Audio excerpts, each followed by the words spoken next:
আমাৰ যোৱা যেটো গভৰ্ণৰে নমিনেট মেম্বাৰটো নমিনেট কৰিলে তাত হিন্দীভাষী দিয়া হোৱা নাই।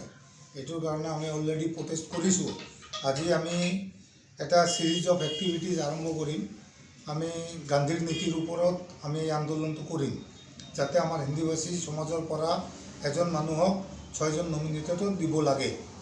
তো আমাৰ এক্টিভিটিজ হ'ব আজি 3টাৰ পৰা আমি আমাৰ সমাজৰ ভিতৰত আৰু অফিস কেইটাৰ ভিতৰত আমি ফ্লাৱাৰ ডিস্ট্ৰিবিউশন কৰিম, যাতে আমাৰ এই যেটো এক্টিভিটিজ বা আমাৰ এই যেটো আন্দোলন এটোত আমি সমাজৰ আৰু অফিসৰ পৰা আমি সাপোৰ্ট পাব লাগে।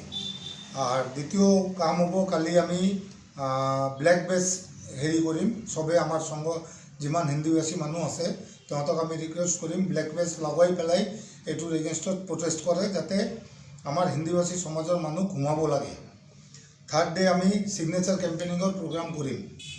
আৰ সিগনেচাৰ ক্যাম্পেইনিংৰ প্ৰোগ্ৰামৰ পিছত আমি সবকটা প্ৰোগ্ৰাম লৈ আমি এইটো আমাৰ গভৰ্নমেন্টক আমি সাবমিট কৰিম যে যেটো আমাৰ হিন্দীভাষী সমাজৰ মানুহ নমিনেট মেম্বাৰক দিয়া হোৱা নাই, এইটোৰ কাৰণে আমি এইটো সাবমিট কৰি আমাৰ ডিমান্ডটো গভৰ্নমেন্টৰ ওচৰত ৰাখিম, আমাৰ সমাজৰ মানুহ দিব লাগে বুলি। আজি আমাৰ লগত আমাৰ চিৰাং ডিস্ট্ৰিক্টৰ প্ৰেসিডেন্ট মুন্না বাস্পৰ আৰু আমি বাস্কাৰ প্ৰেসিডেন্ট সন্তোষ গৌড়ো আছে আমাৰ লগত। তেওঁতো তাৰ পৰা আহি এই আমাৰ যেটো আমাৰ এক্টিভিটিজ এটোৰ আমাৰ সাহায্য কৰিব আৰু এটোত নিজৰ ডিস্ট্ৰিক্টত কন্টিনিউয়াসলি আগুৱাই যাব।